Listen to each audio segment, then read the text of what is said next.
Baik.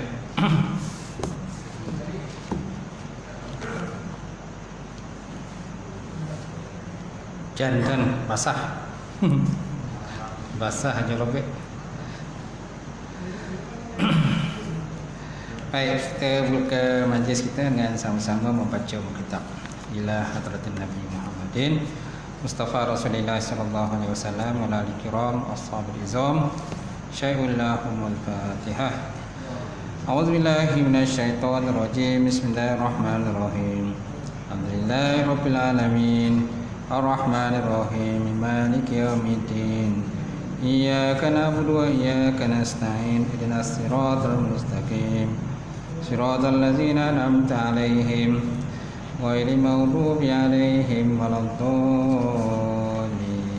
Amin. Assalamualaikum warahmatullahi taala wabarakatuh. Alhamdulillahirabbil alamin wal 'aqibatu lil muttaqin wala udwana illa 'alal zalimin. Asyhadu an la ilaha illallah wahdahu la syarikalah wa asyhadu anna Muhammadan abduhu wa rasuluh. Allahumma salli wa sallim ala sayyidina wa maulana Muhammad wa ala alihi wa sahbihi ajma'in. Amma ba'd. Fa inna asdaqal hadis kitabullah wa khairal hadi hadi Muhammad sallallahu alaihi wasallam wa syarril umuri muhdatsatuha wa kullu muhdatsatin bid'ah wa kullu bid'atin dalalah wa kullu dalalatin finnar. Qala Allah subhanahu wa ta'ala fi kitabil azim, a'udzu billahi minasyaitonir rajim. Wattaqu fitnatan la tusibanna allazina zalamu minkum khassah wa'lamu annallaha syadidul iqab. Sadaqallahul azim. Maksudnya takutlah oleh kamu kepada Allah Subhanahu wa taala yang mana akan berlaku satu hari nanti pada bencana ataupun fitnah tidak akan berlaku kepada orang-orang yang zalim di kalangan kamu sahaja, tapi akan mengenai kepada semua orang. Dan bertakwalah kamu kepada Allah Subhanahu wa taala. Subhanahu wa taala Maha mengetahui, meliputi di atas segala ilmunya. Alhamdulillah. Dan pada hari itulah nanti manusia akan terbeliak melihat azab Allah Subhanahu wa taala. Alhamdulillah. Waqala Nabi sallallahu alaihi wasallam, la yu'minu ahadukum hatta hawahu tama'an lima jitu bih. Tidak sempurna iman salah seorang daripada kamu sehingga hawa nafsunya akur ataupun cenderung kepada apa yang aku bawa, kata Rasulullah sallallahu alaihi wasallam. Yang dihormati tuan-tuan imam kita, tak lupa juga tuan Bilal, tuan Siap, pengurusi, ya, kuasa, tuan-tuan dan puan-puan muslimin muslimat yang berbahagia. Alhamdulillah, kita panjatkan puji dan syukur Allah Ta'ala kerana Allah Ta'ala mengizinkan pertemuan kita pada malam ini. Sekalipun kat luar tu hujan lebat, saya datang pun memang daripada sana tadi pun dah lebat hujan, tak nampak jalan. Kereta depan pula slow tu. Bila kita depan slow, kita pun tak boleh nak pecut. Jadi mengekor lah sampailah sini. Baik tuan-tuan ya. Jadi insyaAllah malam ini kita sambung kitab Aqidatun Najin. Muka surat berapa tuan-tuan? 18. InsyaAllah 18. Baris kaul yang takkit. Bukan pula tu kaul. Qaf wa lam kaul. Baik. Tak ramai malam ni ya? Hujan kan? Sebelum azan maghrib dah hujan. Tu tak ramai dah.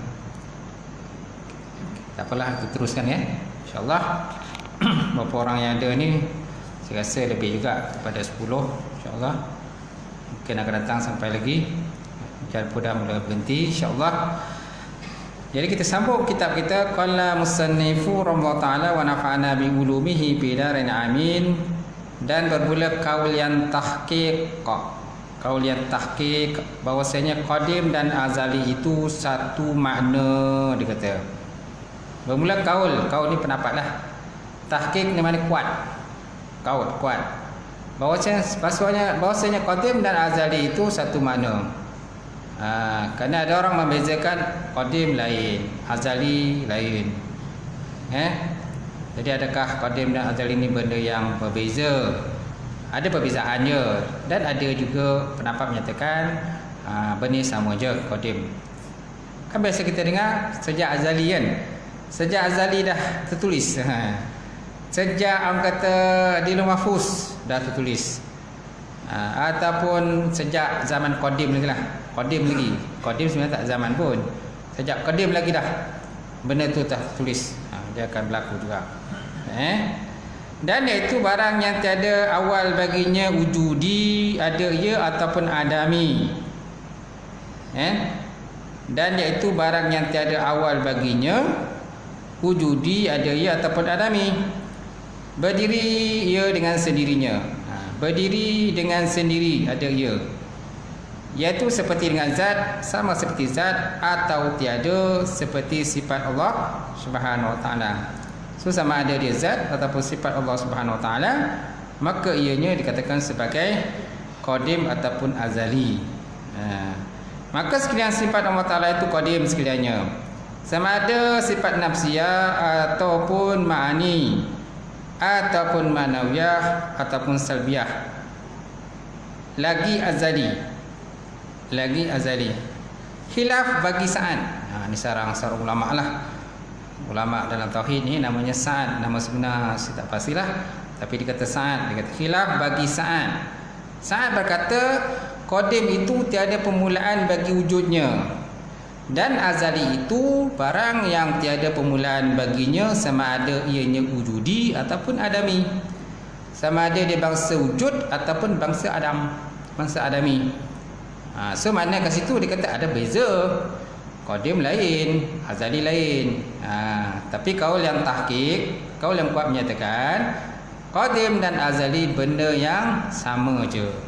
Bila kata qadim, bila kita kata qadim, azali. Bila kata azali, maka ianya qadim. Macam tu. Khilaf bagi Sa'ad tadi kan. Kalau Sa'ad kata qadim itu tiada permulaan kepada wujud. Tidak ada permulaan kepada wujudnya satu benda. Itu Allah Ta'ala kan. Allah Ta'ala kan sifat qadim. Tiada permulaan bagi wujudnya Allah. Dan azali itu barang yang tiada permulaan baginya, sama ada wujudi ianya ataupun adami. Wujudi ataupun adami kan. Kerana sifat benda tu kan ada 4 saya beritahu itu. Wujudi ataupun maujud. Yang kedua halun. Yang ketiga amrul itibari. Dan yang keempat adami. Yang keempat adalah adami. Adami maksudnya tiada lah. Adami. Ain dan mim, Adam. Berbeza dengan hamzah ataupun alif dan mim, Adam, itu Nabi Adam. Kalau ain dan mim maknanya Adam, tiada. Macam tu. Maka atas kata Sa'ad ini, qadim bagi Allah Ta'ala itu qadim lagi azali. Maka atas kata Sa'ad ini kidam bagi Allah Ta'ala itu qadim lagi azali. Dan syarikul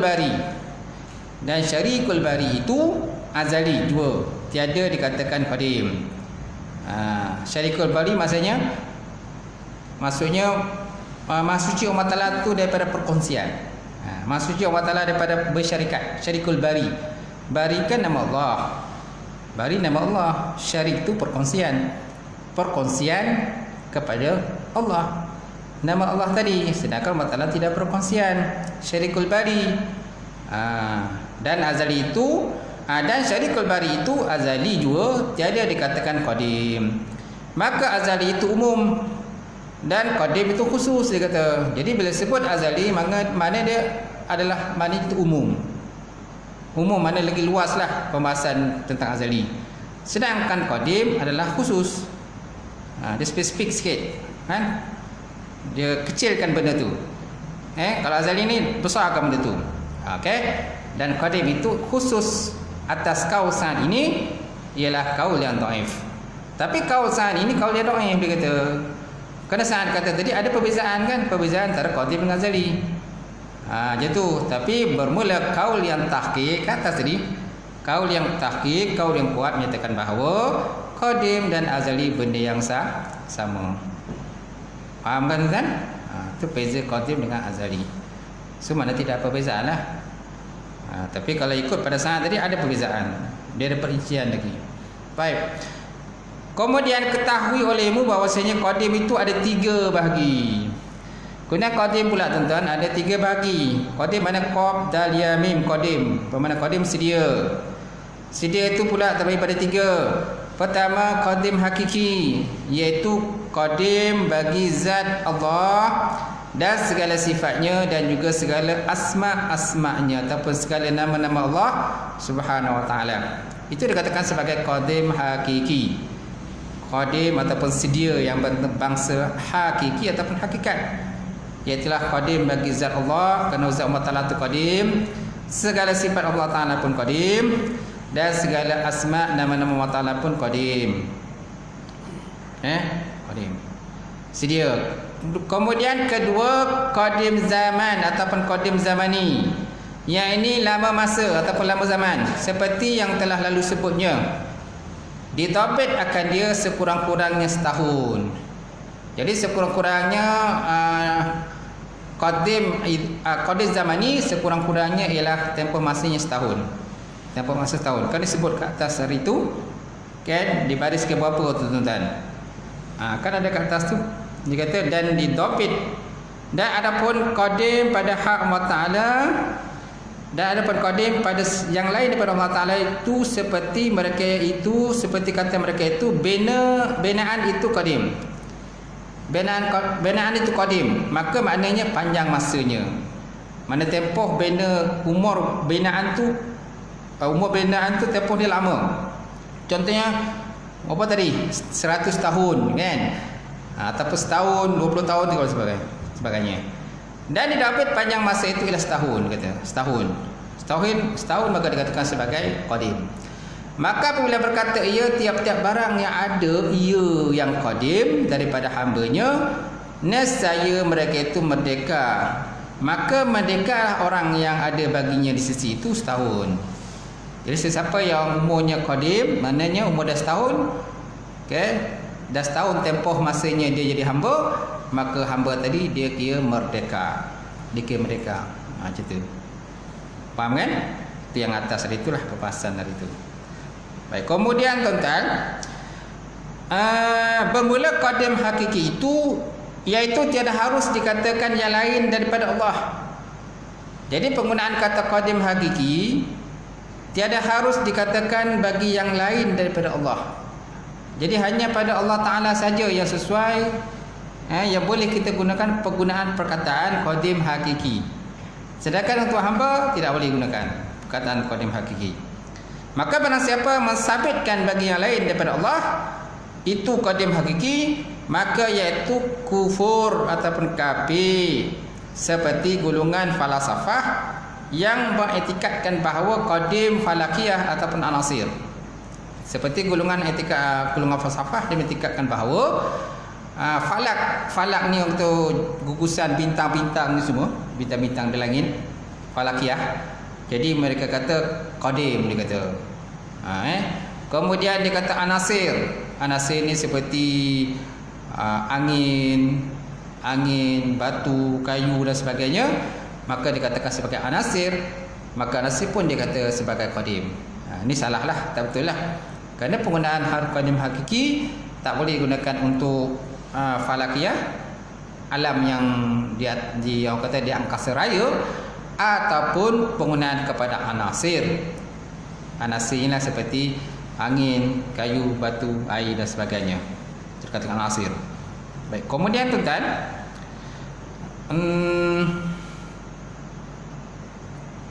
betul? Dah ke bawah ke apa? Dah ke bawah, atas sikit Ketahui olehmu bahawa qadim itu 3 bahagi. Kemudian qadim pula 3 bahagi. Dah sudah tadi kan? Dah. Kemudian dan qadim dan wajib dan maujud dan sani', maka keempat-keempatnya itu setengah daripada nama Allah dengan ijma' ulama. Jadi bermula perkataan qadim dan wajib dan maujud dan sani'. Sani' mana yang membina ataupun yang membuat alam, sani'. Kan, ataupun khaliq yang membuat alam. Maka keempat-keempat perkataan itu kan setengah daripada nama Allah dengan ijma' ulama. Jadi ulama-ulama pun kata ini pun boleh digunakan untuk nama Allah qadim. Wajib, mana wajib wujud itu Allah. Kemudian maujud, Allah Ta'ala ni bersifat maujud, ada boleh dilihat, tapi bukan sekarang lah, besok di akhirat besok. Kemudian sani'. Baik, habis itu tuan kenal dengan qidam ataupun qadim. Baik, kemudian dan kata musannif wal baqa, artinya yang ketiga daripada sifat yang wajib bagi Allah Subhanahu Wa Taala itulah baqa. Pemana baqa tuan kekal, dan mana kekal pada hak Allah Taala itu ialah ketiadaan akhiriyah al-wujud. Ketiadaan akhiriyah al-wujud. Kalau dalam bahasa Arabnya tuan dia kata ibaratun an adami awaliyatil wujud, dia kata. Itu qidam. Qidam ataupun baqah. Qidam tidak ada awal kepada wujud. Kemudian kalau baqah tidak ada akhir kepada wujud. Qidam, apa beza qidam? Apa beza qidam dengan baqah? Qidam tidak ada awal kepada wujud. Kalau baqah tidak ada akhir kepada wujudnya. Itu je beza dia. Tidak ada awal, tidak ada akhir. Di segi definisi ataupun ta'rif qidam dengan baqah. Faham tak tuan? Baik. Seterusnya, baqa artinya kekal. Dan mana kekal pada hak Allah Ta'ala itu ialah ketiadaan akhiriyah wujud, ketiadaan akhir kepada wujudnya Allah. Dan jikalau engkau kehendak nescaya engkau kata tiada berkesudahan kepada wujudnya Allah. Tu kalau kita nak cakap macam itulah boleh, kata musannif. Mana bila kita kata baqa aja, baqa mana kekal, maksudnya tiada kesudahan kepada wujudnya Allah. Atau dikatakan menafikan adam yang menghubungkan bagi wujud. Ni pun boleh juga kita katakan baqah maknanya begitu. Bila kita sebut baqah aja, baqah mana kekal, maksudnya menafikan adam, menafikan tiada yang menghubungkan bagi wujudnya Allah. Maka ketiga-tiga ibarat ini satu maksud jua. Jadi ketiga-tiga ibarat, ketiga-tiga definisi ini tuan-tuan. Definisi pertama, baqa ialah ketiadaan akhir wujud. Ataupun boleh juga kita kata baqa ialah tiada kesudahan wujud. Ataupun boleh juga kita kata baqa ialah menafikan adam, menafikan tiada yang menghubungkan bagi wujudnya Allah. Maka ketiga-tiga ibarat ini tuan-tuan satu maksud juga, kata musannif. So tak ada masalah lah. Tuan-tuan boleh menggunakan ibarat yang pertama ke, atau tuan-tuan nak menggunakan ibarat yang kedua ke, ataupun tuan-tuan menggunakan ibarat yang ketiga ke. So tidak ada masalah, kata musannif. Baik. Kemudian dan itlaqkan akhiriyah itu pula atas kekal kemudian daripada fana makhluk. Dan diitlaqkan akhiriyah, kan ada perkataan ketiadaan akhiriyah wujud tu yang kat atas tu. Bila kita kata baqa aja ketiadaan akhiriyah wujud. Jadi diitlaqkan kata akhiriyah ini iaitulah atas kekal kemudian daripada fana makhluk. Kerana fana, kerana makhluk dia akan melalui proses binasa. Setelah daripada wujud makhluk, lepas tu maka masuk dalam proses binasa, kan? Alam kubur. Lepas tu besok akan masuk dalam proses dibangkitkan semula. Bila dibangkitkan semula tadi kekal selama-lamanya. Okey? Itu juga boleh dikatakan sebagai baqa. Dan setengah daripadanya atas makna ini nama Allah Ta'ala yang akhir. Jadi setengah daripadanya tuan-tuan. Jadi bila kita katakan akhiriyah ini, ini termasuk dalam salah satu daripada nama Allah. Allah yang bersifat al-akhir. Allah Ta'ala yang bersifat akhir, pemasuk akhir, yang tidak ada penghabisan kepada wujud Allah. Tidak ada penghabisan kepada wujud Allah. Kita ni ada penghabisan pada wujud kita tak tuan-tuan? Ada penghabisan. Cuma bila kita dibangkitkan besok akhirat, kita masuk dalam syurga, tidak ada penghabisan lagi kepada wujud kita. Kekal kan? Kekal lah selama-lamanya. Tapi Allah Ta'ala boleh tidak mengekalkan kalau dia nak. Kerana sifat makhluk, sifat benda baru, boleh Allah Ta'ala tak nak kekalkan kalau Allah Ta'ala nak. Baik, kemudian mukabilnya ataupun pertembungannya ataupun pertentangan dengan makna ini, awaliyah dengan makna terdahulu atas segala perkara. Dan mukabalahnya dengan makna ini, awaliyah dengan makna terdahulu atas segala perkara. Awaliyah lawannya akhiriyah lah. Akhiriyah tidak ada akhir, awaliyah tiada awal. Dan setengah daripadanya tentang dengan ini makna nama Allah Ta'ala itu Al-Awwal. Nama Allah Ta'ala Al-Awwal, Al-Akhir. Kerana nama Allah Ta'ala ini ada 99 nama tuan-tuan. Salah satunya Al-Awwal, yang kedua Al-Akhir, Al-Zahir, Al-Batin, kan? Benda yang nampak, tak nampak. Tuan-tuan, berseterusnya tambihun, satu tambih ataupun satu peringatan. Dia ketahui daripada barang yang terdahulu sebutnya bahawa Allah Subhanahu Wa Taala itu tiada awal baginya dan tiada akhir baginya. Jadi Allah Taala tidak ada awal pada wujudnya dan tidak ada akhir pada wujudnya. Dan bahawa Adam itu pada azali itu tiada awal baginya dan tiada baginya akhir. Teman Adam, Adam pada azali itu tiada awal baginya dan tiada akhir dan tiada baginya akhir. Dan adapun sekalian makhluk, maka baginya awal dan akhir. Bagi sekalian makhluk pula tuan-tuan, ada awal dan ada akhir. Kita semua ni pun asalnya dulu berada di alam ruh. Kita berada di alam ruh, kemudian Allah Ta'ala perintahkan supaya malaikat Jibril menghidupkan, menjadikan kita sebagai makhluk. Maka kita pun beradalah di dalam rahim ibu. Berada dalam rahim ataupun perut ibu. Kemudian ditiupkan ruh. Allah Ta'ala perintah pada malaikat Jibril supaya ditiupkan ruh. Maka jadilah kita.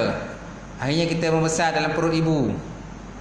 Membesar dalam perut ibu. Jadi kita makan apa yang ibu kita makan, itu yang kita makan. Apa yang ibu kita minum, itu yang kita minum. Betul tak? Dan akhirnya cukup 9 bulan tuan, maka ibu kata tak boleh lagi lah tampung, maka keluarlah. Maka keluarlah kita. Dan kita pun jadilah seorang bayi.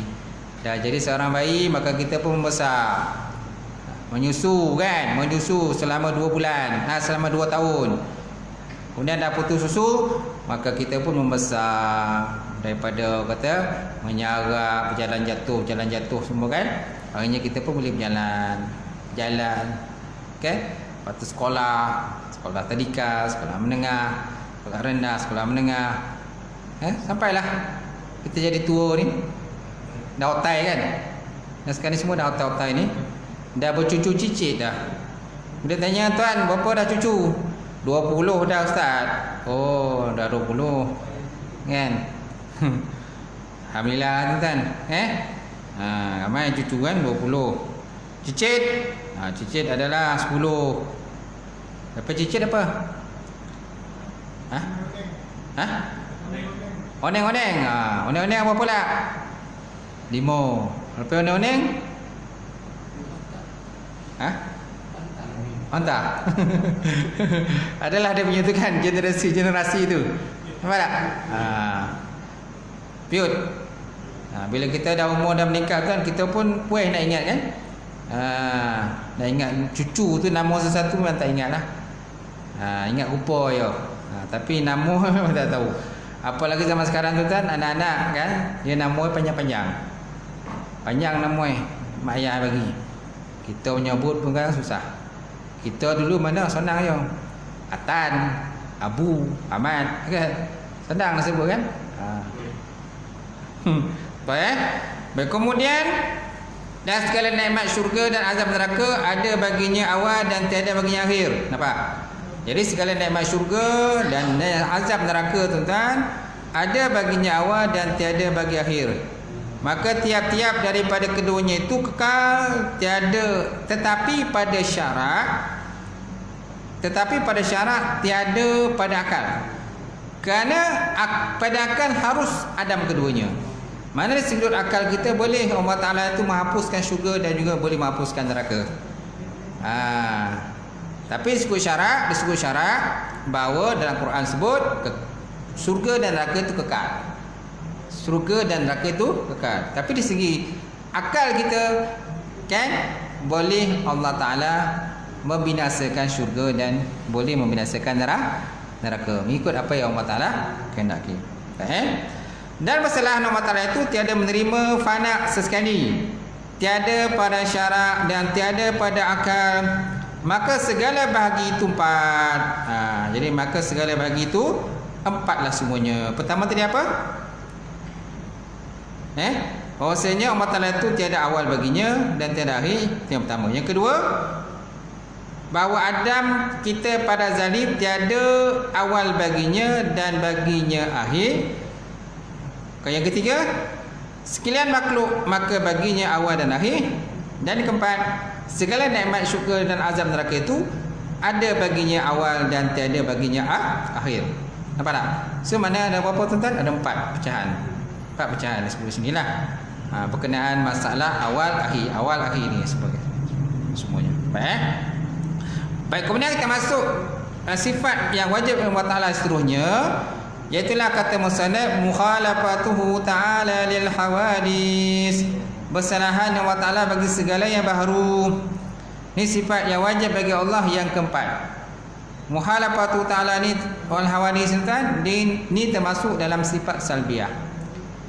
Sifat wujudi ataupun subuti ada satu, iaitulah wujud.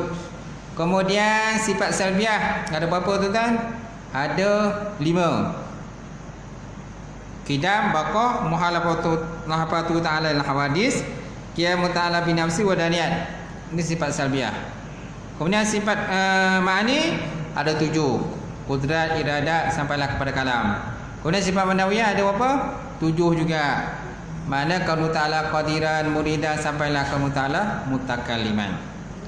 Baik tuan-tuan. Dan kata musannaf muhalafu ta'ala al-hawadis, setiap yang keempat daripada sifat yang wajib bagi Allah Subhanahu wa taala iaitu mukhalafatu ta'ala lil hawadis, bersalahan Allah Taala itu bagi segala yang baru. Artinya tiada bersamaan Allah Taala itu bagi segala yang baru. Maka diketahui demikian itu menafikan jirim. Jadi macam mana dikatakan mukhalafatu ta'ala al-hawadis, bersalahan Allah Ta'ala bagi segala yang baru itu, iaitulah menafikan jirim. Allah Ta'ala itu bukan jirim. Allah Ta'ala bukan jirim. Dan arad Allah Ta'ala itu bukan arad. Bukan marad arad. Dan kuliah, juziah. Kuliah ni benda besar, saiz besar. Juziah ni saiz kecil. Menafikan Allah Ta'ala itu bersaiz besar, bersaiz kecil, berbentuk-bentuk. Dan segala yang lazim bagi segala perkara ini. Dan yang lazim, maka jirim itu 4 perkara. Kemudian kita lihat pula tuan-tuan tentang sifat jirim. Macam mana dikatakan jirim? Jirim itu mempunyai sifat, ada 4 ciri yang terdapat pada jirim. Pertama, baharu. Bila kita katakan jirim, maka dia termasuk dalam kategori benda hadis ataupun baharu. Yang kedua, jirim boleh bersusun-susun. Yang ketiga, jirim juga mengambil kadar lapang. Yang keempat, jirim menerima bagi arat. Jirim menerima bagi arat.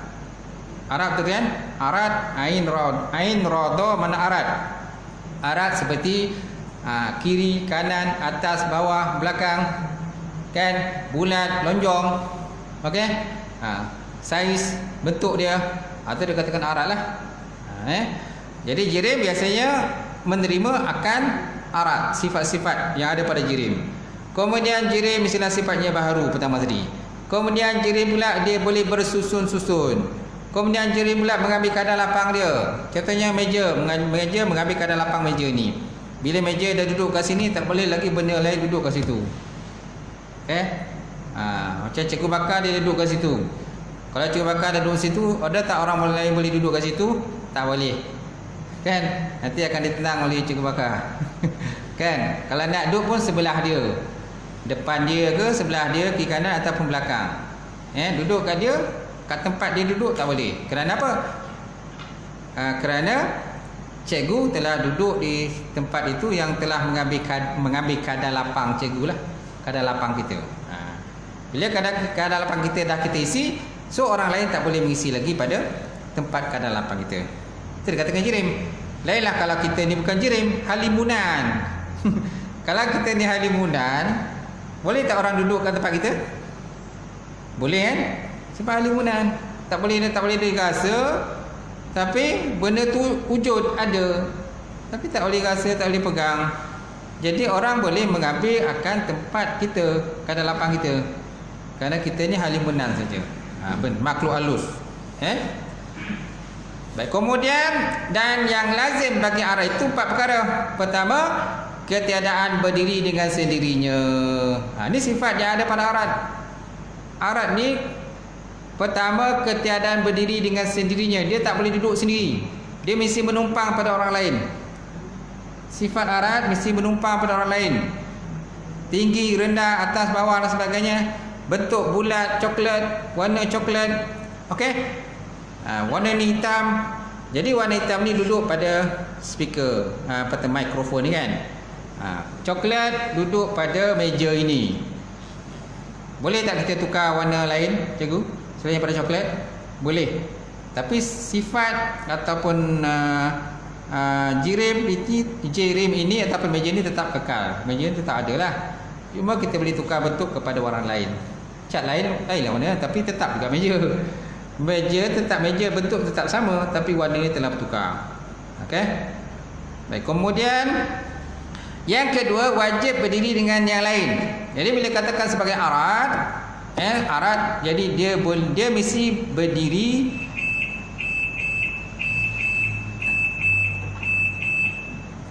Jadi dia wajib berdiri dengan yang lain. Contohnya warna coklat duduk pada kayu ataupun papan tempat saya mengajar ni. Baik, kemudian yang ketiga sifatnya baharu ataupun hadis. Yang keempat, tiada kekal pada zaman yang kedua. Dia tak kekal. Meja ni tidak akan kekal. Satu hari nanti dia akan rosak. Dia akan rosak ataupun mungkin akan dibakar ke, terbakar ke, ataupun mungkin akan masuk dalam stor ke. Sebab apa? Dah ada meja baru. Bila dah ada meja baru tu kan, meja lama ni kemungkinan tak dipakai lagi. Jadi duduklah dalam stor. Ataupun mungkin meja ni hantarlah ke surau yang berdekatan yang memerlukan daripada meja ni. Bolehlah ustaz ke nak kuliah menggunakan meja ni. Jadi masih ni gunakan meja yang baru pula. Dan yang lazim bagi kuliah itu besar. Dan lazim pada kuliah kuliah atau lawannya juzuk. Kuliah ni bukan makna saya berkuliah, bukan. Ni kuliah ni istilah terdapat dalam ilmu mantik. Ilmu mantik kuliah. Kul mana saiznya besar. Juzuk, juziah, ni saiz kecil. Jadi bila kita kata kul ataupun kuliah, yang mana saiznya itu besar. Dan yang lazim pada juziah itu kecil. Dan lain daripada mereka itu hasil, yakni mukhalafah itu umum pada zatnya dan pada sifatnya dan pada afalnya. Jadi hasil daripada perbincangan kita tadi maknanya mukhalafah, bersalahan Allah Ta'ala bagi segala yang baru tadi, sama ada pada zat Allah ataupun pada sifat Allah Ta'ala ataupun perbuatan Allah, tetap semua mukhalafah, bersalahan bagi segala baru. Sifat zat Allah Ta'ala bersalahan dengan bagi segala baru. Sifat yang ada pada Allah bersalahan bagi segala yang baru. Contohnya Allah Ta'ala mendengar sama kak seperti mendengar makhluk? Sudah tentu tak sama. Jadi mukhalafatu ala adil hawadis. Kemudian perbuatan Allah pun mukhalafah, bersalahan bagi segala yang baru. Itu sebab Allah Ta'ala tadi sifat yang wajib bagi yang Allah Ta'ala yang keempat itulah muhalafatuhu ta'ala lil hawadis, bersalahan Allah Ta'ala bagi segala yang baru. Faham tuan? Baik, kemudian sikit lagi dan tiada menyamai akan Allah Ta'ala itu oleh sesuatu, tiada menyamai pada zatnya, dan tiada menyamai akan Allah Ta'ala itu oleh sesuatu pun, yakni tiada menyamai pada zatnya dan tiada menyamai pada sifatnya dan tiada menyamai pada perbuatannya Allah. Artinya tiada zat suatu pun seperti zat Allah, kerana zat Allah Ta'ala itu bukan daripada jenis nur. Zat Allah Ta'ala ini bukan daripada jenis nur, cahaya, dan bukan daripada jenis zulmah, kegelapan, dan bukan daripada jenis langit, dan bukan daripada jenis bumi, dan tiada barang anti dalam keduanya, langit dan bumi. Itu zat Allah. Bukan seperti cahaya, bukan seperti angin, bukan seperti itu, bukan seperti ini, bukan seperti kegelapan. Mana zat Allah Ta'ala itu tidak ada sesuatu pun yang boleh serupakan dengan zat Allah Subhanahu wa Ta'ala. Habis macam mana? Wallah alam, tak tahu kita. Kan? Kerana berkenaan dengan zat Allah Ta'ala ni memang kita tak disuruh fikir tentang zat Allah. Kita tak akan mampu mencapai kepada zat Allah. Kemudian dan tiada sifat suatu pun seperti sifat Allah, kerana sifat Allah Ta'ala itu qadim, lagi bakok kekal, lagi umum ta'aluknya dengan barang yang ditakluk dengan dia. Umum ta'aluknya dengan barang yang ditakluk akan dia. Okay. Dan sifat kita itu sesungguhnya ta'aluk ia pada setengah perkara jua, tiada pada setengah yang lain. Seperti sama mendengar Allah Ta'ala itu ta'aluk ia kepada segala mawujud. Seperti sama Allah Ta'ala tadi ta'aluk dia kepada segala benda yang mawujud, benda yang ada. Sedangkan kita ni, mendengar kita ni terbatas. Pendengar kita terbatas. Ataupun kita boleh mendengar benda ada suara. Benda tak ada suara, kita boleh dengar tak? Tak dengar. Okey. Binatang-binatang kecil, contohnya apa binatang kecil tuan-tuan? Ulat. Ulat yang berjalan, ulat gonggok kan? Ulat gonggok tu kan? Kalau dia berjalan, kita dengar tak? Pergerakan kaki dia, dengar tak? Ulat gonggok tu. Tak dengar kan? Tapi dia ada bunyi tak? Dia ada bunyi tak? Ada bunyi. Setiap benda yang berjalan mesti ada bunyi. Setiap benda berjalan mesti ada bunyi. Tapi bunyi ni sangat halus. Kita tak mampu bercakap antara kita, tak boleh nak capai kesan macam mana bunyi dia, pergerakan dia tadi, jalan tadi. Okey? Setiap benda tu ada bunyi dia. Kan? Dan Allah Ta'ala sebut, dia kata bertasbihlah sekalian makhluk yang terdapat di langit dan di bumi. Nampak?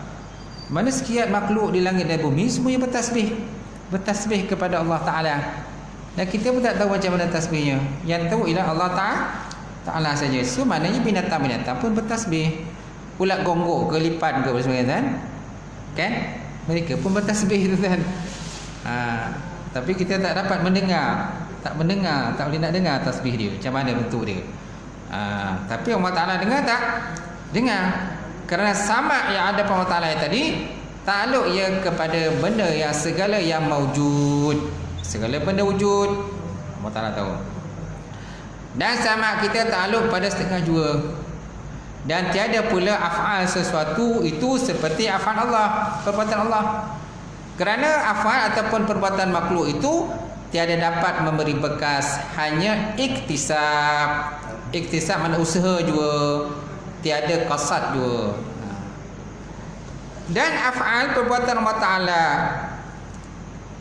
dan perbuatan Allah, af'al Allah, af'al yang diadakan, lagi menjadikan ia akan sesuatu tiada dengan alat dan juga pegawai. Jadi segala perbuatan Allah Ta'ala tadi, bila dia nak melakukan suatu benda, dia tak perlu nak melantik sesiapa untuk menembuskan atau meluluskan apa yang dia nak. Dan Allah Ta'ala berfirman, innama amruhu iza arada syai'an ayyakula lahu kun fayakun. Hanya saja apabila Allah Ta'ala berkehendak, bahawa dia akan hanya berkata kun fayakun, jadi, maka jadilah dia. Boleh tak? Boleh. Habiskan ya? Habiskan. Sikit lagi ya. Dan kata Isa sampai situlah. Sesungguhnya pekerjaan Allah Ta'ala itu apabila berkehendak ia kepada suatu bahawa berfirman ia jadi oleh kamu, maka jadilah seperti kehendaknya. Kesalahan perbuatan makhluk, berkehendak ia kepada pegawai ataupun orang yang membantu dia, maka tidak dapat menyurat dengan tiada kalam, tiada pen. Kalau kita nak menyurat sesuatu, nak menulis sesuatu, mesti ada pen. Seperti tiada dapat mengerat ia dengan tiada gergaji ataupun kapak. So kalau kita nak kerat sesuatu tuan-tuan, nak kerat, mesti kita ada menggunakan gaji, kapak, pisau, parang dan sebagainya. Kapak, pisau, parang. Kalau tak ada kapak, pisau, parang, boleh tak kita nak potong satu benda? Tak boleh. Betul? Allah Ta'ala boleh tak buat? Allah Ta'ala kalau dia nak memotong satu, adakah perlukan pada pisau? Perlukan pula kapak? Tidak. Dan lagi pula apabila kasih ia akan seorang hambanya, dibalanya akan dia. Jadi kalau Allah Ta'ala kasih pada hamba, dia akan balakan hamba. Dia akan balakan uji dia. So tuan-tuan, bila Allah Ta'ala uji kita, janganlah gelisah. Jangan gelisah, jangan cemas, jangan risau, jangan keluh kesah kalau Allah Ta'ala uji kita. Allah Ta'ala uji kita sakit lutut. Allah Ta'ala uji kita sakit lutut. Kita pun dah mula mungun. Tak habis-habis sakit lutut. Kejap sakit lutut kan. Ingat. Kita dapat sesuatu air, tawar je kan. Kita pergi kedai, minum kopi, bawalah kopi ni tawar je kan. Kita pun mulalah mengeluh kan. Tak sedap lah dia buat kopi tu tak. Gitu. Kemudian tuan-tuan, dan kita apabila kasih kita akan seorang, kita beri berbagai-bagai nikmat yang dapat lazat dengan dia. Ini beza Allah Ta'ala dengan makhluk. Kalau makhluk, dia kasih pada seorang makhluk lain, dia akan bagi berbagai hadiah. Dia akan bagi hadiah kan. Contohnya kalau pelajar tu hebat, dapat SPM 11, 10A, 11A dan sebagainya, tentulah kita akan sayang kan, orang kampung pun sayang, orang masjid pun sayang. Kenapa? Kerana mengharumkan nama sekolah, mengharumkan nama kampung, betul tak? Mengharumkan kita punya Korea. Jadi kita pun bagilah hadiah. Kita pun bagi hadiah. Dan juga kepada kita sayang dia. Kerana kelebihan yang dia ada, kerana orang lain tak boleh ada kelebihan tu, dia ada kelebihan. Jadi kita pun bagi hadiah. Kita sayang pada anak kita. Sayang pada anak kita nak motor, kita pun boleh motor. Anak kita nak komputer, kita pun bolehkan komputer. Anak kita nak handset, kita pun boleh handset. Tanda apa tuan-tuan? Sayang. Betul tak? Sayang kita bagilah. Apa dia nak kita bagi, betul tak? Tapi kalau Allah Ta'ala lain. Kalau Allah Ta'ala sayang pada hamba, dia akan menguji dengan berbagai-bagai ujian. So janganlah kita keluh kesah lah kalau kita diuji dengan berbagai ujian. Dengan sakit lutut, dengan sakit pinggang, kan, sakit kepala, sakit dada, semua apa macam-macam komplikasi kombinasi kan, kombinasi sakit ni. Kecil manis, jantung, macam-macam lah kan, sakit kan.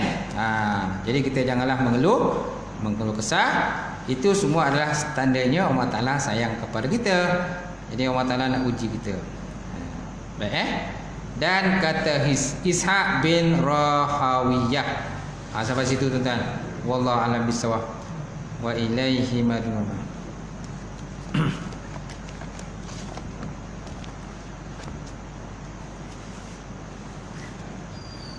Baik, saya buka soalan kalau ada pertanyaan. Ada tak? Ya. Macam orang doktor kan, yang pun sakit lutut, sakit pinggang semua kan. Sebablah takut kan doktor dia pun. Dia tengoklah jenis manusia tu macam mana. Masing-masing dia bertahap-tahap. Masing-masing bertahap-tahap kan. Keimanan masing-masing bertahap-tahap kan. Lepas tu perangai pun masing-masing pun bertahap-tahap, tak sama. Tengoklah keadaan orang tu macam mana. Kadang Allah Ta'ala bagi dia ujian. Kadang nak kepada dosa pun ya jugalah. Nak naikkan pangkat kedudukan pun ya juga. Kalau dosa dia sebelum ni banyak, jadi kepada dosa. Kalau dosa sebelum ni tak banyak, dia ni memang jenis yang baik. Jadi Allah Ta'ala nak pangkat, naikkan kedudukan pula. Naikkan makam dia. Okey? Kalau sama, macam mana? Dosa pun sama, kan? Pahala pun sama. Jadi dua-dua lah tu. Dosa pun ada banyak pun, pahala pun banyak juga pun. 50-50 je tu kan. Jadi mana dua-dua pun dapat. Mana keparah dosa pun dapat, naik pangkat pun dapat juga lah. Macam tu. Yang penting kita sabarlah tadi. Jangan kita orang kata banyak sangat buruk sangka kepada Allah. Banyak kalau kita ni buruk sangka kepada Allah. Jadi bila buruk sangka, jadi habislah pahala tak dapat. Sedangkan Allah Ta'ala nak bagi kita pahala tu tak? Allah Ta'ala nak kita ni doket dengan dia. Tapi kita tak nak doket dengan dia. Kita nak suka nak jauh pada dia pula. Tak dapat dah tu. Gitu. Masalah kan bila orang sakit, jumpa dukun, dukun kau ni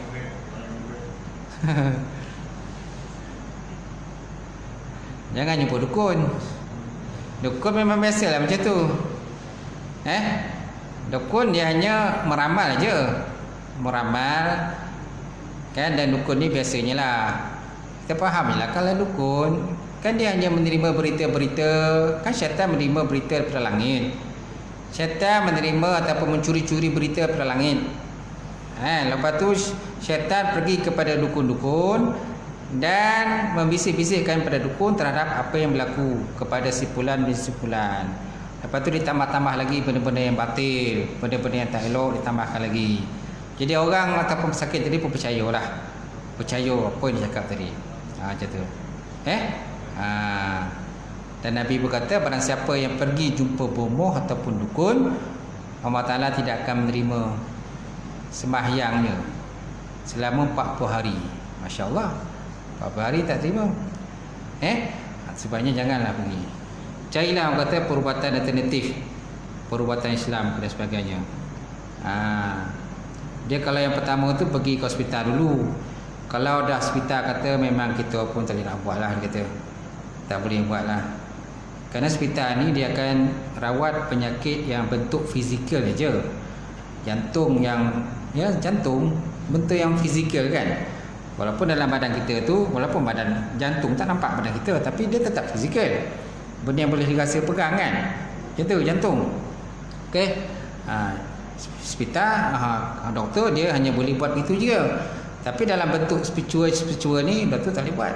Tak boleh buat. Itu yang diserah kepada kata perubatan alternatif pula, perubatan Islam dan sebagainya. Sekarang ni pun dah banyak perubatan Islam. Betul tak? Menggunakan Al-Quran ataupun doa-doa mansur daripada Rasulullah sallallahu alaihi wasallam. Pergilah cari mereka, berubat dengan mereka. Itu yang paling baik, alternatif. Pada kita pergi jumpa yang tak tahu asal usul dan sebagainya. Macam tu. Dan biasanya macam bomoh ni, dia biasanya dia sembunyikan ilmu dia, dia sembunyikan. Dia tak nak dedahkan pada orang lain. Mana dia je tahu tentang ilmu tu. Habis kalau dia mati besok, habislah, tak adalah akan mewarisi ilmu dia. Kalau perubatan Islam ni, biasanya ilmu tu akan di-share dengan orang. Share. Ambil ijazah kan. Share berkongsi ilmu tu. Tu perubatan Islam. Kalau bomoh dukun ni, dia tak akan buka rahsia dia tu pada orang lain. Sebab kalau buka rahsia tu pada orang lain, jadi habislah periuk dia. Betul tak? Periuk rahsia habislah. Tak ada orang nak akan pergi jumpa dia lah. Orang akan jumpa orang akan pergi jumpa orang lain lah. Dia turunkan ilmu tu pada orang tu. Macam tu. Kalau turun ilmu pun tuan-tuan, pada orang lain mungkin waktu tu mungkin dia dah uzur kan, mungkin umur pun dah ujung-ujung ni, barulah mungkin dia nak nanti orang lainnya sebagai pengganti dia. Kalau tidak memang tak ada pengganti lah dia nanti. Dia seorang lah. Kalau ada yang mati ya bilah, tak adalah. Tu bomoh biasalah, dukun bomoh biasa. Dia sembunyikan ilmu tu, dia tak nak share. Dia tak nak share. Kalau perubatan Islam memang digalakkan share. Share dengan orang kan. Apa yang kita ada? Cara kata cara contohnya kalau orang sakit kepala macam mana doa dia. Biasanya kita share dengan orang lain. Kalau sakit kepala kena batu karang ke apa ke, share dengan orang lain. Kalau kita tahu ilmu tu, apa kita nak simpan. Tapi kalau bomoh dia takkan share. Dia tak kongsi orang lain. Betul tak? Kalau kongsikan biar. Tak dapat lah orang datang. Dia pun orang pun tak datang, tak cari dia macam tu. Itu beza dia. Faham kan? Habis cukuplah sekadar tu. Auzubillahi minasyaitonir rajim. Bismillahirrahmanirrahim. Alhamdulillah rabbil alamin wassalatu wassalamu ala asyrafil mursalin wa ala alihi washabbihi ajmain. Allahumma zidna ilman nafi'a wa yaqinan shadiqan wa lam taqabbala wa rizqan halalan mubarakatan katsira wa siyana fataya alim nawilana qulubana bi nuri ma'rifataka wa tahlana ta'rifin. Allahumma faqina fidin, Allahumma faqina fidin. Allahumma ja'al hadza jam'an marhuma wa tafarraqana min ba'di tafarruqan ma'suma. Rabbana atina fid dunya hasanah wa fil akhirati hasanah wa qina azabannar. Alhamdulillah rabbil alamin. Taqabbalallahu minkum.